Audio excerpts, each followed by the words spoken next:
100.000 seminggu. Assalamualaikum warahmatullahi wabarakatuh. Apa kabar Bunda? Semoga Allah selalu memberikan kebahagiaan. Kali ini aku akan membawakan cerita yang mirip dengan ceritaku beberapa waktu lalu. Namun, versi yang berbeda tentunya. Selamat mendengarkan, semoga terhibur. Wah, Sally, kamu belanja? Tumben siang banget belanjanya.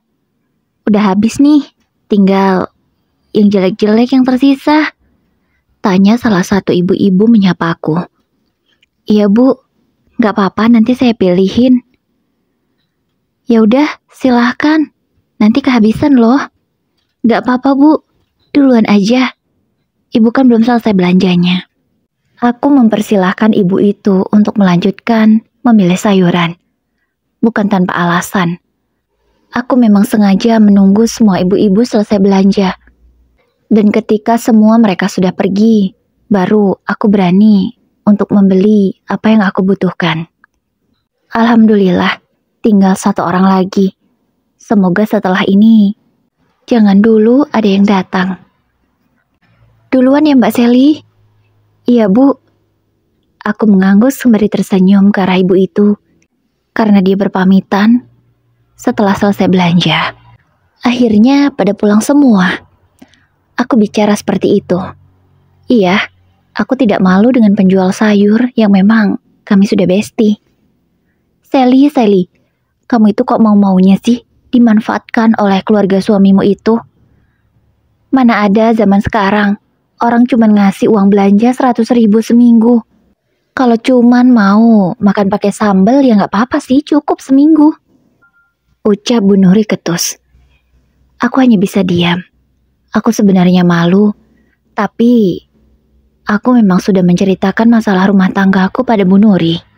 Karena sejak aku tinggal ikut dengan suamiku, dengan Bu Nuri lah, aku bisa memenuhi kebutuhan rumah tangga. Walaupun hanya dengan sayuran-sayuran yang sudah tidak layak untuk dijual. Ya mau gimana lagi Bu? Mas Rama selalu nurut sama ibunya. Aku udah sering protes kalau uang 100.000 itu nggak cukup untuk seminggu.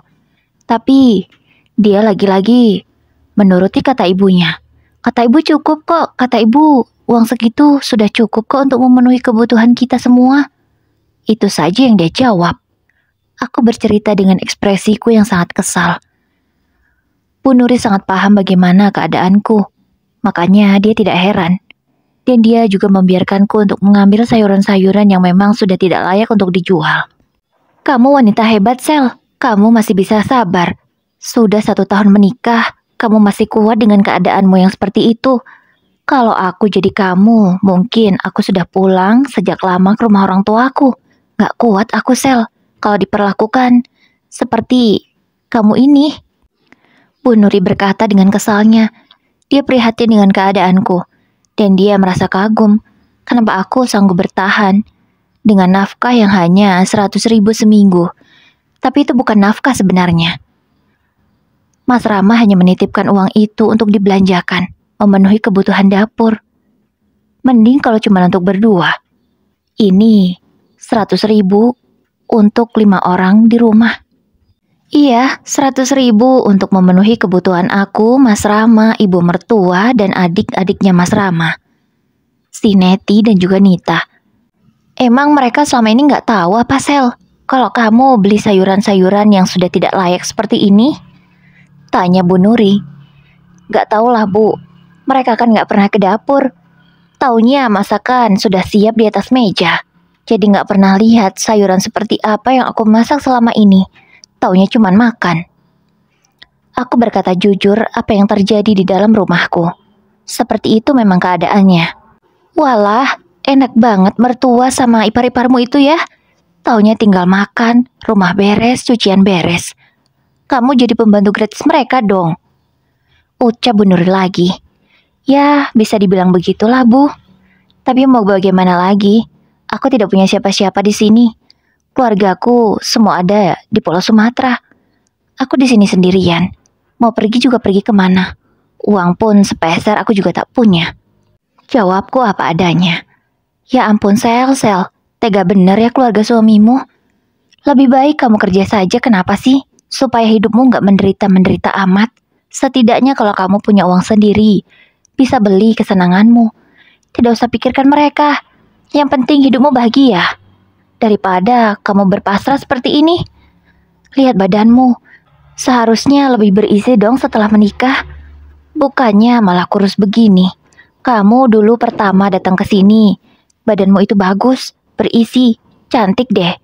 Tapi sekarang kulitmu jadi kusam, badanmu kurus. Kasihan banget aku lihatnya, nggak tega. Iya bu, aku juga menyadarinya. Tapi mau bagaimana? Semua uang Mas Rama diberikan pada ibunya. Ibunya yang mengelola. Syukur kalau adil. Ini mah sangat-sangat tidak adil. Ibunya itu menganggap aku hanya menumpang di rumah mereka. Jadi menurut ibunya Mas Rama, ibu mertuaku, aku itu tidak layak mendapatkan uang yang cukup dari suamiku sendiri. Jadi aku hanya diberi uang 100.000 seminggu. Itu pun untuk belanja beli sayur, bukan untuk diriku sendiri. Aku bercerita lagi apa adanya. Aku tidak bisa menutupi keadaanku dari Bu Nuri. Aku sebenarnya malu, tapi hanya Bu Nurilah tempatku curhat selama ini.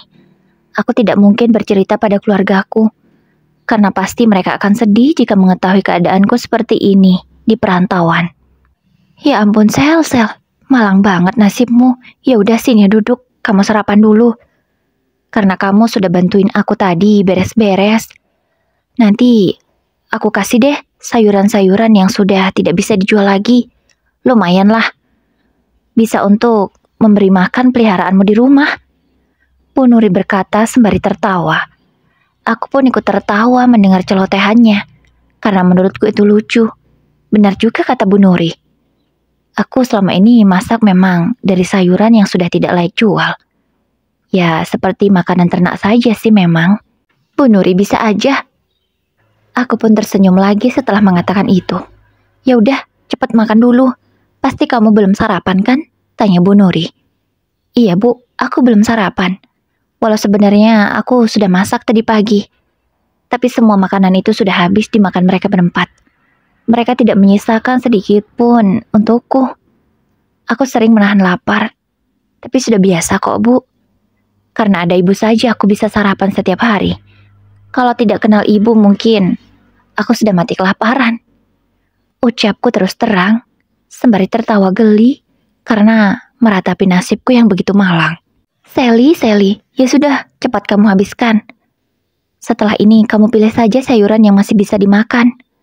Terus kamu pulang dan masak. Ingat ya, masaknya yang enak, supaya tidak ketahuan kalau sayuran ini sayuran yang sudah reject tidak layak jual. Lagi-lagi Bu Nuri berkata sembari tertawa geli. Aku pun hanya bisa tersenyum melihat kelakuan sahabatku itu. Iya, aku sudah menganggap Bu Nuri sebagai sahabatku. Karena dialah tempatku bercerita apapun selama ini. Bu Nuri juga tidak ember orangnya. Buktinya sampai sekarang rahasiaku masih terjaga. Setelah 1 tahun kami dekat dan banyak hal yang sudah kuceritakan padanya. Warga sekitar pun taunya aku ini diberi uang bulanan yang banyak oleh Mas Rama. Karena memang setahu mereka gaji suamiku itu besar. Ya emang benar sih besar. Tapi semua uangnya diberikan pada ibunya. Dan aku hanya mendapatkan jatah 400.000 sebulan. Itu pun untuk makan bersama, bukan untuk diriku sendiri. Bu, terima kasih ya. Oh ya Bu, selama aku makan di sini catat saja. Kalau nanti aku sudah sukses, aku janji akan membayar semua hutang-hutangku itu. Ucapku pada Bu Nuri. Ya ampun, Sel, udahlah. Yang sudah kamu makan, makan saja. Aku sudah ikhlas. Tidak perlulah seperti itu. Yang penting kamu bisa makan kenyang, sehingga kamu bisa menghadapi kenyataanmu yang begitu pahit. Ya, lagi-lagi Bu Nuri menertawakan kehidupanku yang sangat miris. Iya. Tapi aku nggak enak dong selalu merepotkan Ibu Nuri. Ibu Nuri kan jualan. Kalau aku terus-terusan dikasih gratisan, nanti ibu rugi dong. Enggak lah Sel, cuma nasi ini. Ya udah, kamu pilih sana. Sayuran-sayuran yang masih bisa dimasak. Aku mengangguk. Kemudian, dengan lincah tanganku ini memilih sayuran-sayuran yang masih bisa dimasak. Ada buncis yang sudah patah-patah dan tidak ada pembeli yang mau membelinya. Sehingga itu adalah bagianku. Buncisnya masih bagus, hanya karena patah-patah saja, makanya tidak ada yang mau beli. Ada juga wortel kemarin, yang ujungnya sudah pada busuk. Tentu pembeli tidak mau lagi. Bu Nuri memberikannya padaku. Tempe juga tempe kemarin, yang baunya sudah lumayan semangit katanya. Aku diberikan gratis. Dan uang yang selama ini suamiku beri, kugunakan untuk membeli perbumbuan. Karena hari ini tidak ada bumbu yang rusak, semuanya masih baru jadi aku harus membelinya. Cukuplah uang 15.000 ini untuk membeli bumbu, untuk masak makanan hari ini. Terima kasih ya Bu Nuri, aku tidak akan pernah melupakan kebaikanmu. Aku akan selalu mengingat bahwa kamu sahabatku pernah memberiku sayuran reject untuk memberi makan peliharaanku di rumah. Aku tersenyum setelah mengatakan kalimat itu. Aku sebenarnya tidak tega, namun lucu juga sebutan hewan peliharaan di rumah. Kami pun tertawa bersama. Setelah aku selesai membantu Bu Nuri membereskan dagangannya yang sudah habis, aku berpamitan pulang ke rumah untuk segera masak. Sesampainya di rumah, segera ku eksekusi bahan-bahan yang kubawa dari rumah Bu Nuri tadi. Kurang lebih 1 jam aku sudah selesai. Ini adalah menu makan siang. Sayur tumis buncis dicampur wortel, berlaukkan tempe goreng semangit, dan juga telur dadar 4 butir yang kutambah dengan kol sisa kemarin. Semoga masakanku ini cukup untuk memberi makan semua orang yang ada di rumah ini. Aku segera mengambil bagianku. Kalau tidak begini, pasti aku kehabisan. Karena perutku masih kenyang, kusimpan lauk bagianku itu di dalam lemari, agar bisa kumakan nanti siang. Setelah selesai masak, aku membereskan semua bekas masakan itu.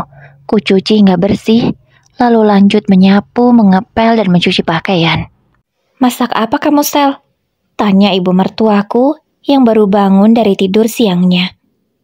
"Itu Bu, di atas meja, lihat aja sendiri," jawabku ketus.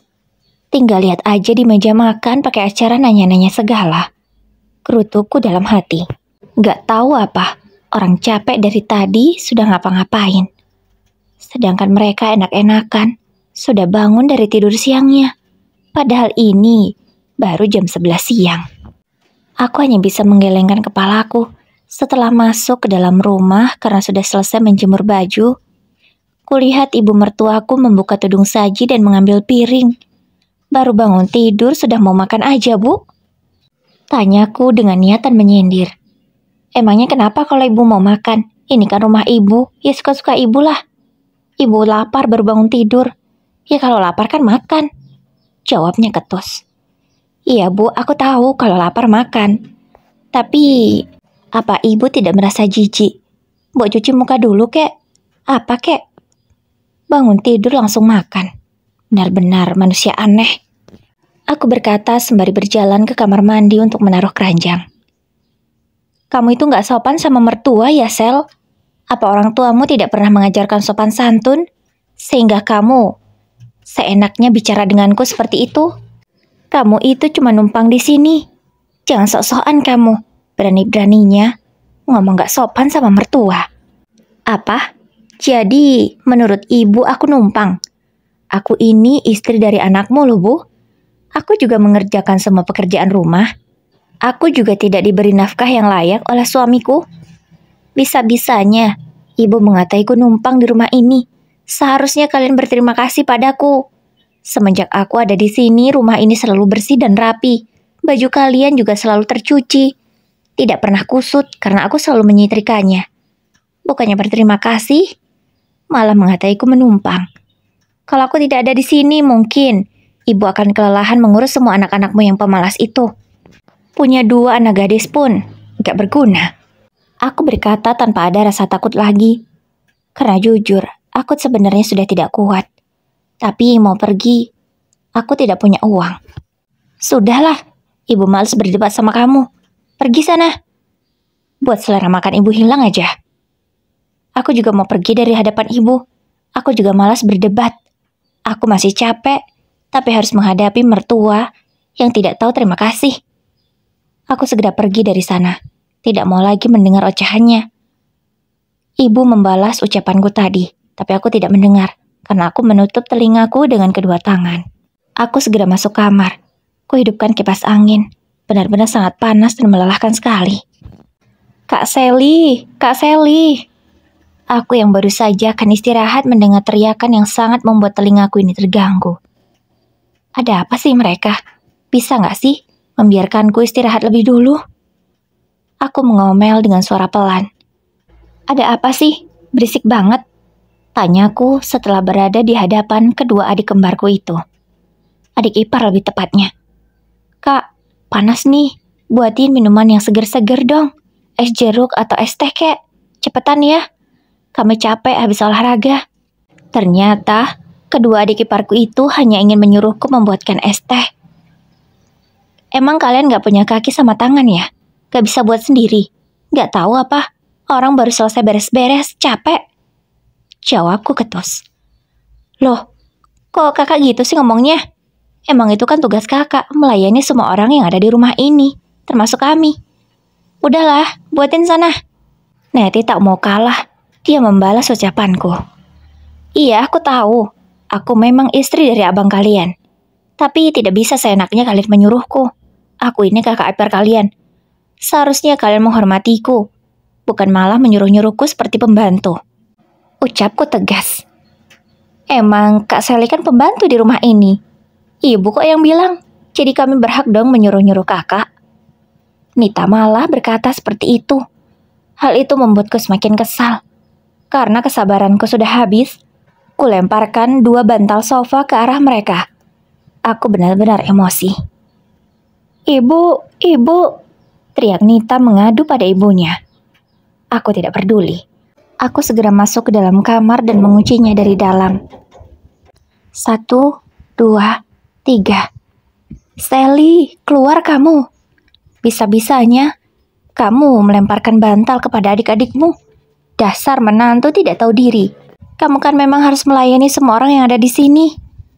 Jangan seperti itu kamu. Kamu hanya numpang. Ibu mertuaku teriak dari luar. Namun aku menghiraukannya.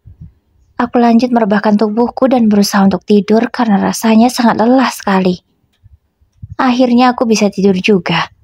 Di sore hari, karena keadaan rumah yang sudah sangat berantakan seperti kapal pecah, aku membereskannya lagi. Walau tadi siang aku sudah merapikannya dengan sangat rapi. Iya, walaupun di rumah ini belum ada anak kecil, tapi rumah ini selalu berantakan, tidak pernah bisa rapi. Padahal di rumah ini ada 2 anak gadis yang seharusnya di usia mereka sedang cinta-cintanya pada kebersihan dan kerapian. Tapi aku tidak habis pikir pada kedua adik iparku itu. Mereka sangat jorok sekali. Bahkan kamarnya kalau tidak aku yang membersihkan, tidak dibersihkan sama sekali. Mau ada sampah tisu, sampah bekas jajanan, atau spray yang tidak rapi pun tidak mau dibersihkan dan dirapikan. Benar-benar sangat menjijikkan. Akhirnya selesai juga berberes, tinggal mandi. Sebentar lagi Mas Rama pulang kerja. Aku harus rapi, ya walaupun tidak wangi, karena aku tidak punya parfum yang bisa aku pakai untuk menambah wewangian di tubuhku. Hanya sabun mandi saja wewangian yang aku miliki. Iya, aku sudah setahun ini tidak punya skincare, tidak mampu membelinya. Karena Mas Rama tidak pernah memberiku uang untuk membeli benda itu. Jadilah mukaku kusam sekarang. Padahal dulu gadisnya aku sangat cantik, kata orang-orang, kata Mas Rama juga. Kupandangi wajahku ini di depan kaca. Aku merasa sangat sedih. Dulu aku begitu terawat, karena bisa kerja dan membeli semua yang aku mau. Tapi sekarang, boro-boro. Lipstik pun aku tidak punya. Bibirku selalu pucat, tidak segar. Ya sudahlah, mungkin Mas Rama lebih suka memiliki istri yang seperti ini. Tidak dandan, tidak skincarean, tidak pakai lipstik juga. Maunya ya istri yang sangat natural, benar-benar sangat natural. Mungkin kalau bisa aku mandi tidak usah pakai sabun. Jadi naturalnya biar semakin natural. Di meja rias ini hanya ada parfum Mas Rama dan minyak rambutnya. Hanya itu saja perlengkapan Mas Rama dalam berdandan. Iya, karena Mas Rama katanya hanya megang uang 1 juta per bulan untuk beli bensin dan ongkosnya selama pulang pergi bekerja. Iya, seperti yang kubilang di awal, kalau semua gajinya diberikan pada ibunya, dia hanya mengambil 1 juta untuk dirinya sendiri. Sementara aku diberi 100.000 per minggu, jadi 1 bulan 400. Kejam memang, terdengar gila juga, tapi itulah kenyataannya. Setelah selesai melamun, aku segera keluar, karena suara motor Mas Rama sudah terdengar. Aku menyambut kepulangan suamiku itu dengan senyuman yang kupaksakan, karena memang hatiku ini sangat kesal setiap hari. Wajahku pun terlihat semakin tua karena tidak pernah merasa bahagia. Sayang, kok kamu pucat banget, kusam banget sih? Mas Rama yang baru pulang langsung bertanya seperti itu padaku. Mendengar ucapan Mas Rama, rasanya kepalaku ini ingin pecah. Bisa-bisanya dia berkata seperti itu. Darah di tubuhku ini terasa mendidih. Ayo Mas, ikut aku. Aku mengajak Mas Rama masuk ke dalam kamar. Aku sengaja sembari tersenyum, agar Mas Rama mengira kalau aku tidak marah padanya. Dan dia ingin kuajak melakukan sesuatu. Ada apa sih, Dek? Kok kamu mengajak aku langsung ke kamar? Kamu udah gak tahan ya? Ini kan masih sore. Malulah, Dek, sama adik-adik dan ibu. Ucap lelaki tak tahu diri itu membuatku sangat geli dan jijik. Ayo Mas, cepat langkahmu, jangan lambat. Iya Dek, sabar dong. Malu loh Dek. Mas Rama masih berpikir jika aku ingin mengajaknya melakukan penyatuan. Padahal aku ingin melakukan ini. Duduklah Mas di kursi ini. Dan coba kamu lihat meja ini Mas. Aku menyuruh Mas Rama duduk dan melihat meja rias yang ada di hadapannya. Kenapa Dek mejanya? Mejanya nggak apa-apa tuh, baik-baik aja, mejanya nggak rusak. Mas Rama benar-benar sangat bodoh sekali. Apa dia tidak paham dengan maksudku? Apakah matanya itu tidak bisa melihat bahwa di meja itu tidak ada apapun yang bisa kugunakan untuk merias wajah? Coba kamu lihat ke kaca Mas, lihat aku. Kusuruh Mas Rama melihat ke kaca. Iya Dek, apa sih maksudnya? Aku nggak ngerti. Aku hanya melihat wajahku dan wajahmu. Bagaimana Mas penampilanku di kaca itu? Apakah semenarik dulu dan secantik dulu? Tanya aku tegas. Kalau boleh jujur, ya enggak Dek. Dulu kamu suka dandan, cantik, rapi dan wangi. Sekarang kamu benar-benar berubah. Wajahmu selalu kusam dan pucat. Kamu nggak pernah dandan. Pakaianmu juga itu-itu saja. Sering pakai daster di rumah. Sering juga pakai baju-baju lamamu yang sudah berjamur itu. Kamu kenapa sih, Dek? Gak bisa merawat diri?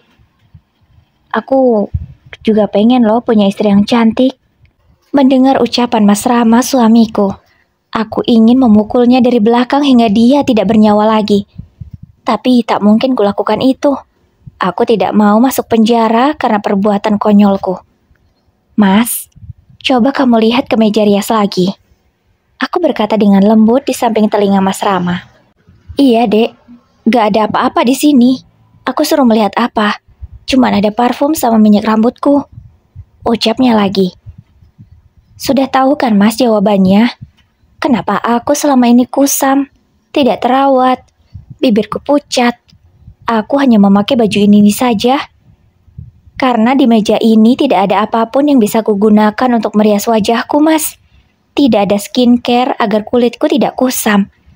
Aku juga tidak pernah membeli baju baru semenjak menjadi istrimu. Bajuku semua baju lama, yang sudah berjamur, yang sudah pudar, dan hanya daster saja. Karena aku memang hanya punya itu, Mas. Bajuku ketika aku masih gadis semuanya ku tinggal di kampung. Hanya beberapa saja yang aku bawa. Karena aku berpikir setelah menikah denganmu, kamu akan membelikanku baju baru. Dan aku tidak membutuhkan baju-bajuku yang lama itu. Tapi harapanku semua hanya tinggal harapan, Mas. Karena selama aku menikah, satu pun tak pernah kamu membelikan baju untukku. Apalagi skincare. Mana mungkin juga makeup kamu belikan, Mas. Lipstik yang harga 30.000 saja kamu tidak pernah mau membelikannya untukku. Apa kamu sudah lupa ingatan? Apa semua yang terjadi padaku itu karena kemauanku? Iya. Akhirnya semua unek-unek yang selama ini aku simpan terlontar juga. Rasanya tidak kuat lagi menyimpan sendirian. Loh dek, Mas kan udah kasih kamu uang 100.000 seminggu. Kata ibu, uang itu cukup kok untuk memenuhi kebutuhan kita. Buktinya setiap hari kamu masih bisa masak. Sisanya bisa dong dek untuk beli skincare kamu.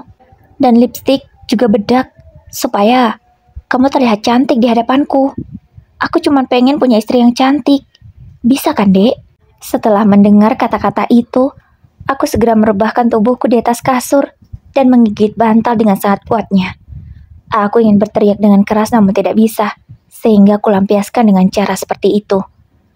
Mas, kamu ini bodoh atau apa sih, Mas? Apa kamu tidak pernah tahu harga? Tanya aku. Maksudmu apa sih, Dek? Kok mengataiku bodoh? Aku ini suamimu loh. Kamu harus sopan, tidak boleh kurang ajar. Mau jadi istri durhaka kamu? Mas Rama kini malah meninggikan suaranya. Dia terlihat marah. Mas, jadi kamu pikir selama ini uang 100.000 itu cukup untuk semuanya? Untuk beli skincare dan untuk beli lauk pauk? Tanyaku tegas. Ya iyalah dek, kan ibu selama ini bilang kalau uang itu cukup untuk semuanya. Ya mas percayalah sama ibu. Karena ibu jauh lebih tahu daripada mas. Dia sudah bertahun-tahun, berpuluh-puluh tahun bahkan menjadi seorang perempuan dan seorang ibu. Pasti dia sudah berpengalaman dalam harga. Ibu tahu dek, harga-harga di luaran itu seberapa. Jadi mas percaya sama ibu, kalau uang 100.000 itu cukup untuk menafkahi kamu selama 1 minggu. Tidak hanya untuk kebutuhan rumah, tapi juga untuk skincare-mu. Ibu bilang semuanya cukup kok. Lagi-lagi, aku menggigit bantal karena merasa sangat kesal. Aku tidak tahu harus berbicara dengan bahasa apa lagi kepada suamiku itu. Aku benar-benar kehabisan akal. Apa yang harus aku lakukan? Aku memilih diam dan keluar kamar. Aku berjalan ke dapur, meminum 2 gelas air putih sekaligus. Aku ingin meredamkan emosiku ini. Kalau tidak ingat, melawan suami atau kurang ajar pada suami itu dosa, mungkin aku sudah melakukan hal gila pada Mas Rama. Benar-benar tidak tahu diri suamiku itu. Dia itu bodoh atau apa sih? Masa seorang karyawan seperti dia, tapi sebodoh itu?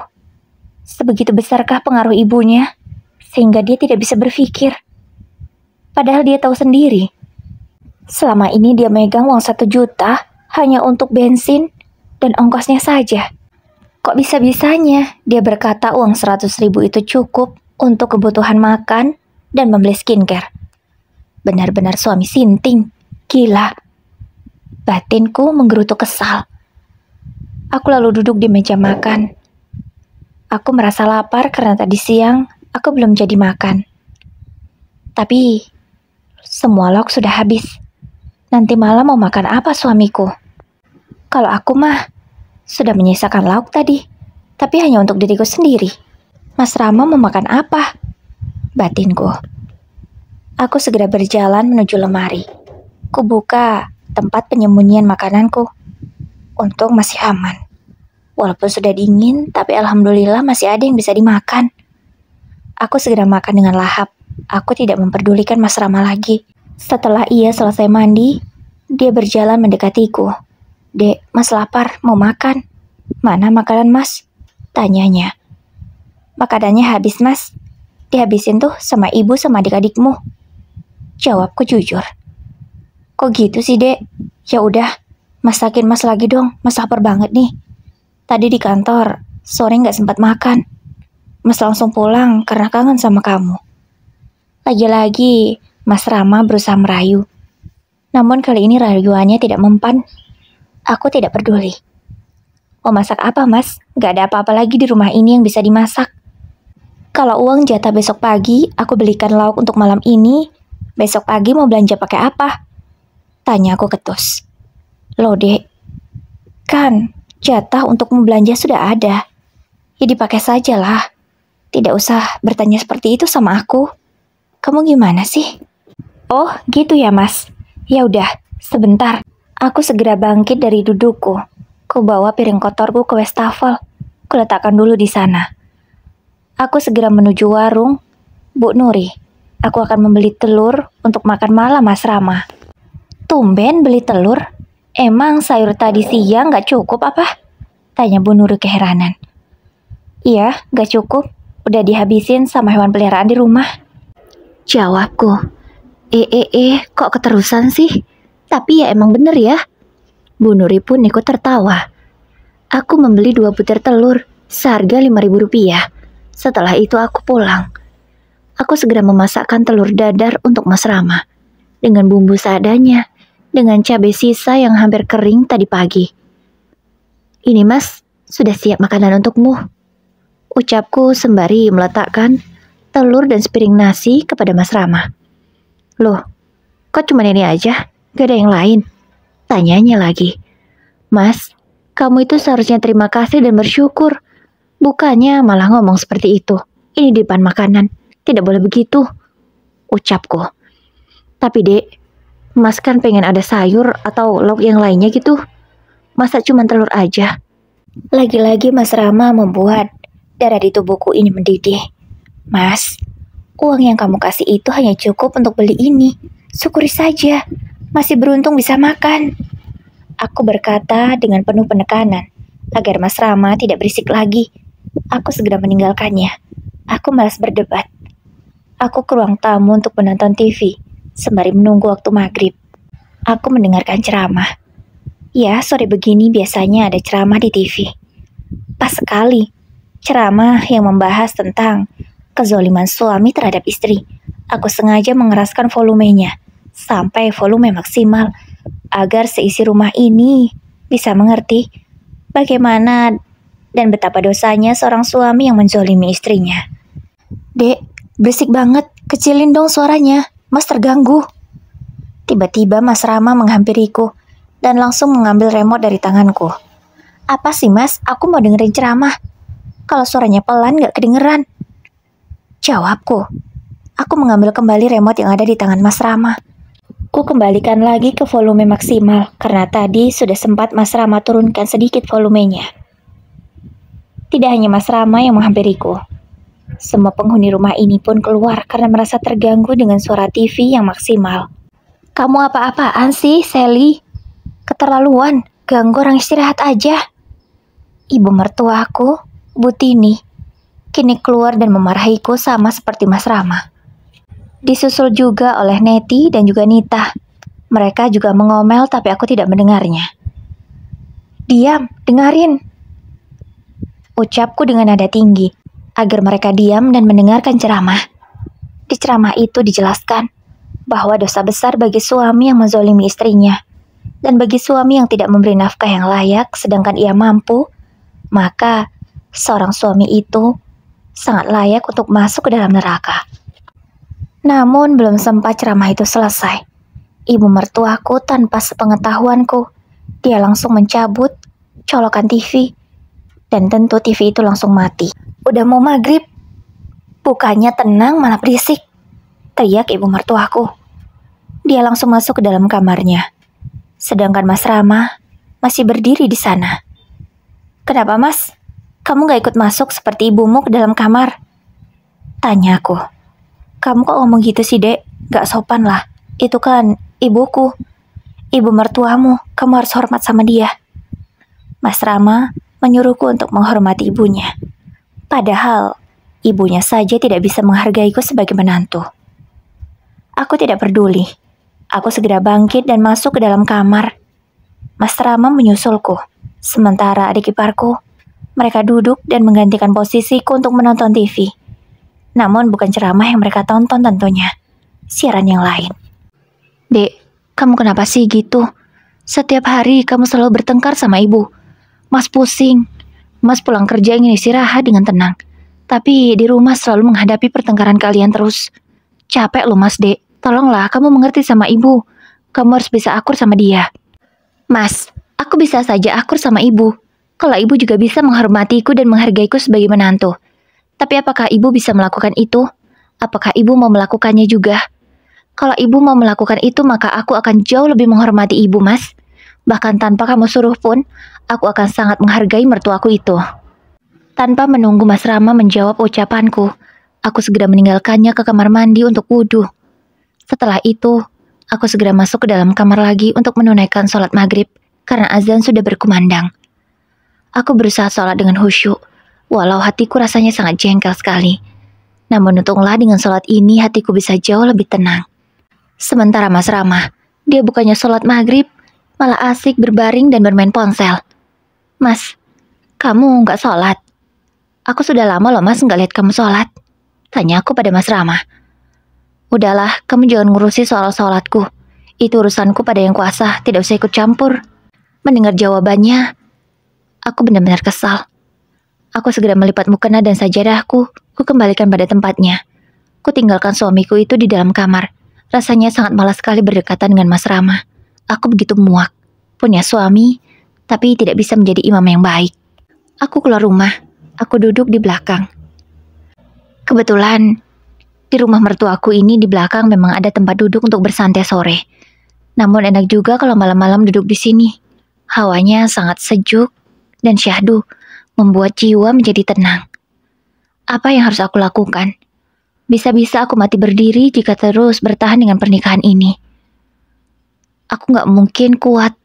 Hatiku tidak sekuat itu. Apa yang harus aku lakukan ya? Aku bergumam dalam hati bertanya pada diriku sendiri. Saat melamun itu, aku teringat ucapan Bu Nuri. Iya, sepertinya aku harus kerja. Aku harus punya penghasilan sendiri untuk membahagiakan diriku sendiri. Benar kata Bu Nuri. Aku harus kerja. Aku harus bisa membahagiakan diriku sendiri. Kalau bukan aku, siapa lagi? Iya, kamu harus semangat, Sally. Kamu besok harus cari kerja. Keesokan harinya, aku bangun lebih pagi. Dari jam 4 subuh, aku sudah berkutat di dapur memasak dan juga membereskan rumah. Jam 6 selesai. Saatnya aku ke warung Bu Nuri seperti biasa untuk berbelanja. Kali ini, aku akan membelanjakan uang ini secukupnya. Karena kalau masih pagi, belum ada sayuran yang rusak. Dan tentu, semuanya masih bagus dan segar, masih layak jual semua. Bu, Assalamualaikum. Sapa aku. Waalaikumsalam. Tumben pagi-pagi udah belanja. Udah dikasih duit banyak kamu sama suamimu? Tanya Bu Nuri merasa keheranan, karena aku memang tak pernah belanja sepagi ini. Aku selalu belanja siang ya supaya bisa dapat sayuran yang tidak layak jual. Bisa aku masak.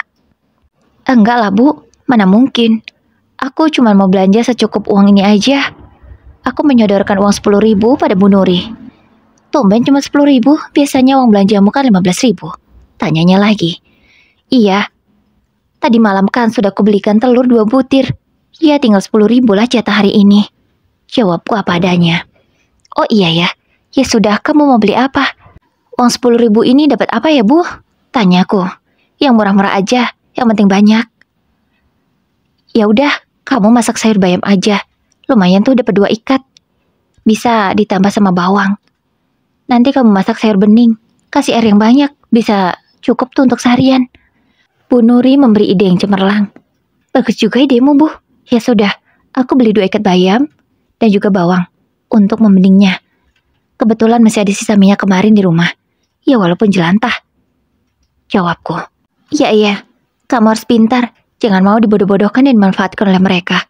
Ya sudah, ini pas ya sama bawangnya. Bu Nuri menyerahkan kantong plastik berisi 2 ikat bayam dan beberapa bawang merah dan juga bawang putih. Aku segera pulang ke rumah dan memasak sesuai dengan ide dari Bu Nuri. Aku berikan air yang cukup banyak di sayuran itu. Terserahlah mau dimakan atau tidak, yang penting aku sudah masak. Aku hari ini harus cari kerja, supaya harga diriku tidak terus diinjak-injak oleh mereka. Setelah selesai masak, aku segera mandi dan bersiap-siap. Penghuni rumah ini belum ada yang bangun, karena biasanya mereka bangun jam 7 pagi. Sedangkan ini baru setengah 7. Aku sudah siap dengan pakaian yang memang seadanya. Pakaian sederhana yang aku miliki. Tapi setidaknya pakaian ini patutlah untuk mencari pekerjaan. Aku mengumpulkan berkas-berkas yang aku perlukan. Setelah itu, aku segera berpamitan pada Mas Rama. Iya, Mas Rama memang belum bangun. Namun aku berbisik di telinganya. Dia yang merasa kaget langsung bangun. "Apa dek, kamu mau kemana? Mau cari kerja?" Tanyanya. "Iya mas, aku mau cari kerja. Aku tidak betah mas di rumah terus. Aku capek bertengkar sama ibu. Aku pengen punya uang sendiri. Untuk menyenangkan diriku sendiri. Bisa beli skincare, bisa beli bedak, bisa beli baju baru." Ucapku terus terang. "Ya ampun dek, kenapa sih? Kan uang dari mas sudah cukup." "Gundulmu cukup, mana ada mas. Istri yang betah dikasih uang 100.000 seminggu. Disuruh pula uang itu harus cukup untuk beli bedak dan skincare. Dasar laki-laki sinting." Aku berkata dengan tegas agar Mas Rama membuka matanya, agar tidak mimpi terus-terusan. "Tapi dek, mas, udahlah mas, aku meminta izin ya. Tapi mau diizinin atau enggak, aku gak peduli. Aku akan tetap cari kerja. Aku gak mau mas hidupku terus-terusan begini. Punya suami, tapi gak pernah dinafkahi yang layak. Aku pergi ya mas, assalamualaikum." Ucapku kemudian berlalu meninggalkan Mas Rama. Kulihat Mas Rama kebingungan, namun aku tidak peduli. Aku segera berjalan menyusuri jalanan kota ini. Aku tidak tahu harus mencari pekerjaan kemana. Sepanjang jalan belum ada. Kutemui ruko-ruko yang ada tulisannya ada lowongan. Semuanya kosong. Aku terus berjalan, hingga akhirnya aku menemukan salah satu ruko. Sepertinya toko ini toko alat-alat tulis. Semoga ada lowongan pekerjaan. Padahal tidak ada tulisan sih di depannya. Tapi feelingku di sini ada pekerjaan. Aku memberanikan diri untuk bertanya. "Permisi, permisi," ucapku. Tak lama kemudian ada seseorang yang keluar dari balik rak-rak buku. "Iya, ada apa?" tanya orang itu. "Maaf, apakah di sini ada lowongan pekerjaan?" "Oh, lagi cari kerjaan ya? Ya sudah, duduk dulu, silakan." Pria parubaya itu mempersilahkan aku untuk duduk. "Maaf sebelumnya, boleh tanya, kamu lulusan apa ya?" tanyanya lagi. "Saya lulusan D3 komputer, Pak. Ini ijazah saya." Aku menyerahkan berkas yang sudah kubawa dari rumah. Orang itu pun segera membuka dan mengeceknya. "Oh, bagus juga, pengalaman kerjamu juga cukup baik. Sudah 2 tahun kamu pernah kerja di mall?" tanyanya lagi. "Iya pak, saya pernah kerja di mall selama 2 tahun. Namun karena menikah, saya berhenti. Dan sekarang saya mencari pekerjaan lagi, sebab ingin membahagiakan diri sendiri." Entah mengapa tanpa ditanya aku langsung menjelaskan apa tujuanku bekerja. "Loh, memangnya kamu tidak bahagia? Kok aneh sih, orang menikah kan harusnya bahagia. Ini malah mau kerja untuk membahagiakan diri sendiri?" tanya bapak itu kebingungan. "Ya sudah, kalau begitu kita perkenalan dulu. Nama saya Pak Budi. Namamu siapa?" "Nama saya Sally, Pak." "Oh, Sally. Baiklah, melihat pengalaman kerjamu dan juga lulusanmu yang sesuai dengan lowongan yang saya miliki sekarang, kamu saya terima." "Benar, Pak?" Aku bertanya serasa tidak percaya. "Benar, apa kamu tidak senang saya terima?" "Senang, Pak, senang. Terima kasih ya, Pak." "Lalu, kapan saya boleh bekerja, Pak?" tanyaku. "Besok. Besok kamu datang lagi ke sini ya. Saya pemilik toko ini. Kamu beruntung bisa bertemu saya secara langsung. Kamu besok bekerja sebagai kasir ya. Toko buku ini sedang tidak ada kasirnya." "Sebagai kasir?" tanyaku senang. "Iya, kamu bekerja sebagai kasir di sini. Mulai besok ya. Datanglah jam 8 pagi, jangan telat. Karena saya paling tidak suka orang yang tidak disiplin." Ucap Pak Budi tegas. "Baik Pak, besok saya akan datang jam 8 pagi. Tepat, insya Allah tidak akan terlambat." "Terima kasih banyak ya Pak. Kalau begitu, saya permisi." "Iya, besok jangan telat ya." Sekali lagi Pak Budi mengingatkan. "Siap Pak." Alhamdulillah, akhirnya aku dapat kerjaan. Dengan senyum bahagia, aku melangkahkan kaki pulang ke rumah. Tidak melangkah, ding, melainkan naik angkot. Sesampainya di rumah. "Kamu dari mana aja sih, Sel? Jam segini baru pulang. Keluyuran kamu, jual diri?" ucap ibu mertuaku sambil berkacak pinggang. Matanya juga melotot ke arahku. Aku gak jual diri, Bu. Aku gak serendah itu. Aku baru pulang cari kerjaan. Besok aku sudah mulai kerja. Jadi, aku mau. Ibu jangan memberatkanku lagi ya. Aku pastikan tidak akan lagi menumpang di rumah ini. Tak akan lagi. Ucapku tegas kemudian kutinggalkan ibu mertuaku itu. Apa? Kamu dapat kerjaan berarti? Baguslah. Tapi ingat ya, kamu harus tetap mengerjakan semua pekerjaan rumah. Ibu gak mau tahu. Meskipun kamu kerja, kewajiban utamamu adalah mengurus rumah ini. Dan kalau tidak kamu laksanakan, ibu pastikan kamu tidak akan menjadi menantuku lagi. Mendengar ucapan ibu mertua, aku malah senang. Apa, Bu? Kalau aku tidak mengerjakan pekerjaan rumah, ibu tidak akan menganggapku menantu lagi. Senang sekali aku, Bu. Lebih baik aku tidak usah mengerjakan pekerjaan rumah. Dan secepatnya tidak akan dianggap lagi sebagai menantu. Aku malah senang. Aku juga sudah tidak tahan menjadi istri dari anakmu itu. Dasar menantu tidak tahu diri. Kurang ajar sekali kamu. Tidak pernah diajari sopan santun ya? Hei, aku belum selesai bicara. Kembali. Ibu mertuaku berteriak. Karena aku memang meneruskan langkahku untuk masuk ke dalam kamar. Aku tidak memperdulikan panggilannya. Kurebahkan tubuhku di atas kasur. Mataku juga sangat ngantuk sekali. Karena tadi bangun jam 4 subuh. Aku pun ketiduran. Di sore harinya, seperti biasa, Mas Rama sudah pulang dari kerja. Aku menyambut suamiku dengan wajahku yang biasanya, tanpa makeup, tanpa lipstik. Lagi-lagi, Mas Rama mengomentari penampilanku kali ini. Dia merasa kalau aku terlalu meremehkan penampilan, sehingga membuatnya tidak betah di rumah. Dek, kamu kenapa sih makin hari makin tidak memperhatikan penampilan? Mas pengen loh kamu tampil cantik, segar. Kalau aku pulang kerja jadi aku betah di rumah. Kalau gini terus, aku jadi malas di rumah, malas pulang. Ya sudah Mas, kalau malas pulang, gak usah pulang.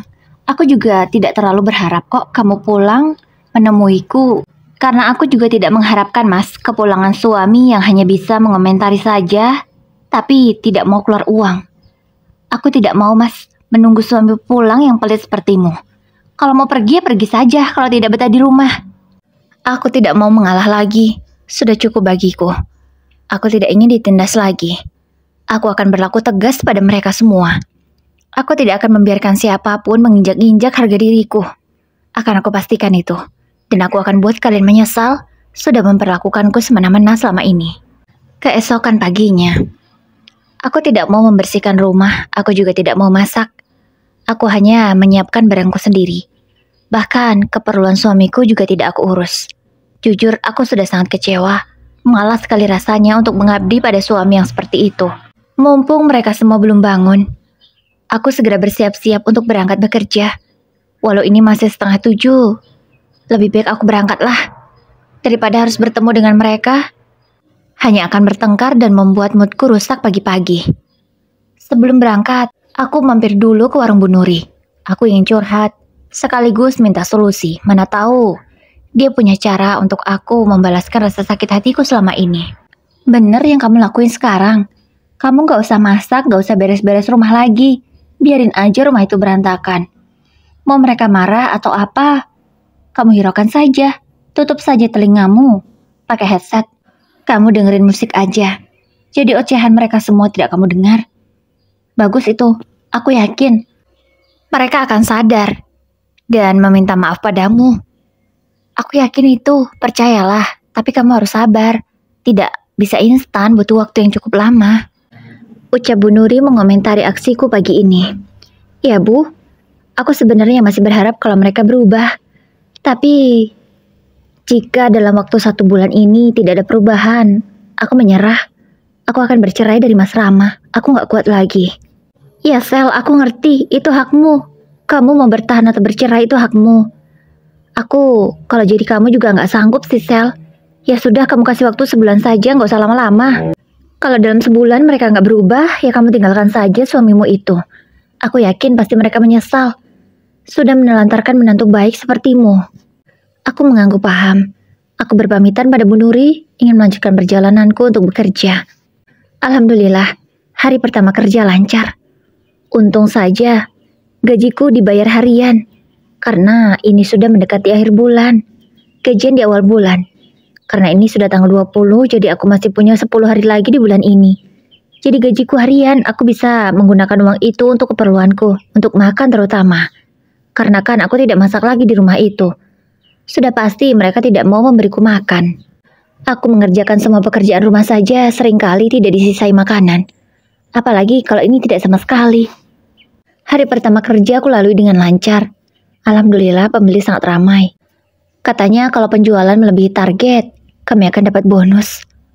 Setiap pelanggan yang datang aku tak lupa promosi barang-barang yang sedang promo. Karena dari sanalah, penjualan akan melonjak dan bisa melebihi target. Walau sebenarnya toko ini memang ramai, tidak pernah sepi pembeli. Hari pertama kerja aku lalui dengan lancar. Aku pulang ke rumah seperti biasanya. Sesampainya di rumah, aku segera memasang headset yang memang sudah kubeli tadi. Aku memutar musik kesukaanku. Headset ini tentu tidak akan nampak karena aku menggunakan jilbab. Assalamualaikum, ucapku. Namun bukannya dijawab salamku, malah aku disambut dengan kemarahan. Tapi untung saja, volumenya sudah kunaikkan. Jadi hanya samar-samar saja yang kudengar. Aku tidak peduli, aku segera masuk ke dalam kamar dan beristirahat. Jam 6 sore suamiku baru pulang. Tumben dia telat pulang. Kemana dulu? Aku hanya membatin. Kali ini aku tidak menyambut suamiku di depan pintu. Aku hanya menunggunya di kamar saja. Sel, tumben kamu gak sambut aku. Kenapa? Sudah merasa hebat kamu ya? Sudah kerja sekarang? Ucap suamiku ketus. Apa sih mas kamu nih? Berlebihan banget. Aku cuman gak mau menyambut kamu seperti kemarin-kemarin. Baru juga pulang tapi kamu langsung menghinaku. Padahal aku begini juga karena kamu. Kamu gak bisa kasih uang aku lebih sehingga aku tidak bisa berdandan. Ya ampun Sel, gara-gara itu aja kamu marah. Seharusnya kamu sebagai istri bisa dong merawat diri tanpa harus menyusahkan suami. Kalau memang uang belanjamu gak cukup, ya gimana caranya lah. Sekarang kan kamu sudah kerja. Kamu bisa dong beli alat makeupmu pakai uangmu sendiri. Tidak harus menuntut dariku. Oh, gitu ya mas. Baik, aku akan beli keperluanku dengan uangku sendiri. Tapi mulai sekarang dan seterusnya, aku tidak mau lagi mengurusi rumah ini dan juga kamu. Aku tidak akan melayanimu selayaknya seorang istri. Karena aku tidak pernah kau beri nafkah. Kamu hanya memanfaatkan tenagaku saja. Kamu juga tidak menghargaiku. Untuk apa aku patuh pada suami seperti itu? Tiba-tiba, Mas Rama mendaratkan tangannya di pipiku. Panas sekali. Untunglah, kakiku ini masih kuat untuk menopang tubuhku sehingga aku tidak terjatuh. Bagus ya mas. Kamu sudah berani menamparku. Apa kamu sudah siap? Aku berkata dengan dingin. Aku pastikan akan segera berpisah dengan Mas Rama. Aku tidak kuat lagi. Aku hanya mau kamu menjadi istri yang patuh. Tapi kenapa kamu malah bangkang sekarang? Dulu perasaan ku kasih uang 100.000 per minggu kamu juga biasa saja. Tidak pernah melawan, tidak pernah membantah. Juga tidak pernah protes. Tapi kenapa sekarang? Dikit-dikit kamu protes dan selalu mengungkit soal uang. Memangnya kamu menikah hanya untuk uang? Dasar murahan. Lagi-lagi Mas Rama mendaratkan telapak tangannya di pipiku. Kali ini yang sebelah kiri gantian. Sakit sekali rasanya. Aku tidak menyangka laki-laki yang kukira baik mampu melakukan hal seperti ini.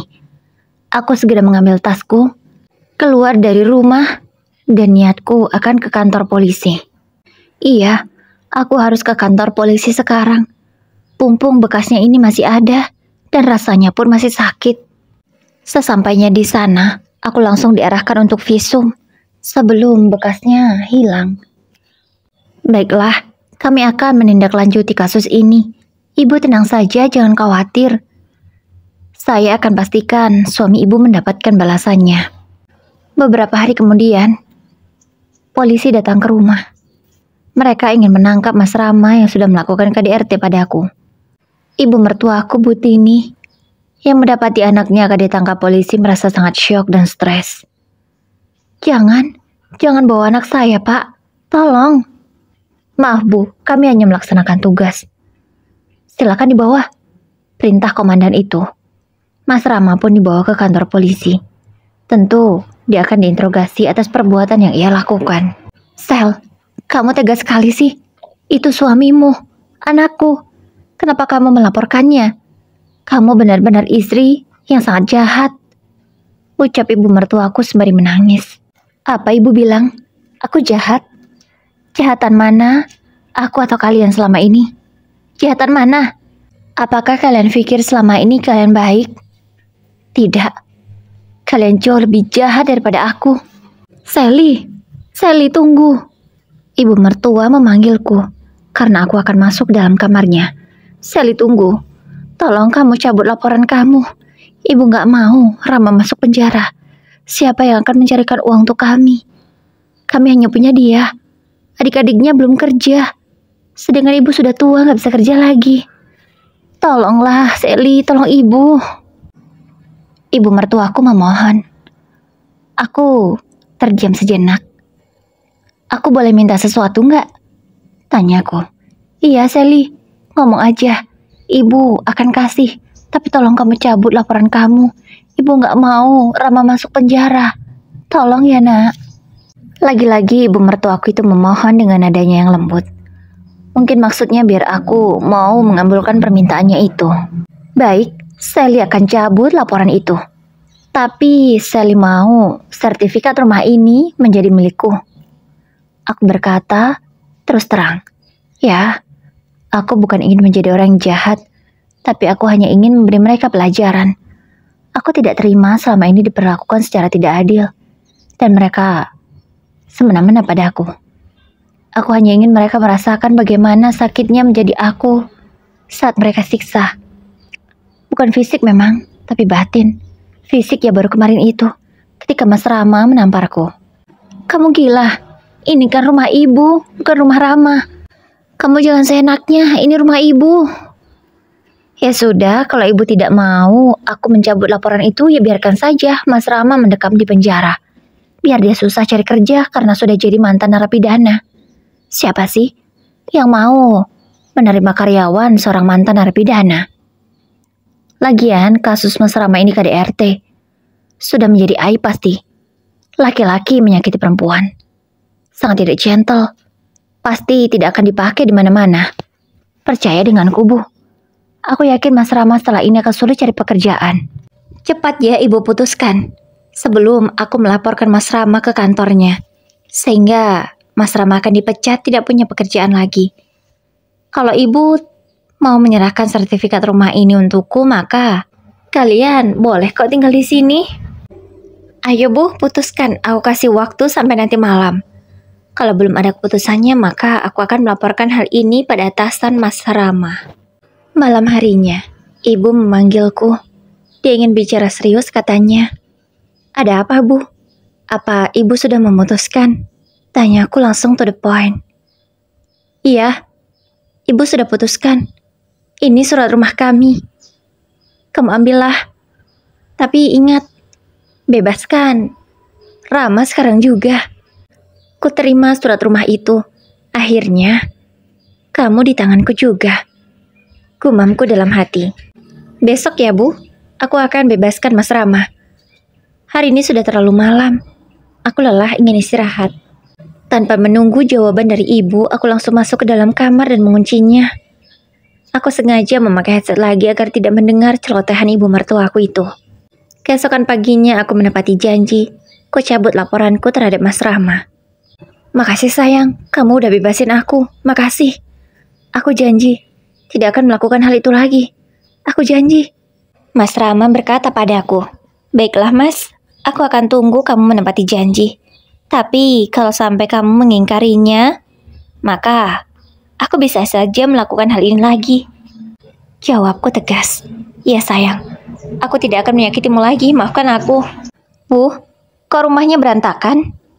Ucapku pada ibu setelah aku sampai rumah. Ya terus gimana? Kan harusnya kamu yang membereskan rumah ini. Kenapa malah nanya sama ibu? Jawab ibu. Oh, jadi ibu berani melawanku lagi. Ingat ya Bu, surat rumah ini sudah ada di tanganku. Jangan macam-macam kalian. Aku bisa kapan saja menjual rumah ini dan mengambil uangnya. Kalau kalian masih mau tinggal di sini, menurutlah padaku. Ucapku tegas. Iya, ibu terpaksa demi membebaskan kamu. Mas Rama terlihat sangat gusar sekali. Pasti dia panik karena tahu hal itu.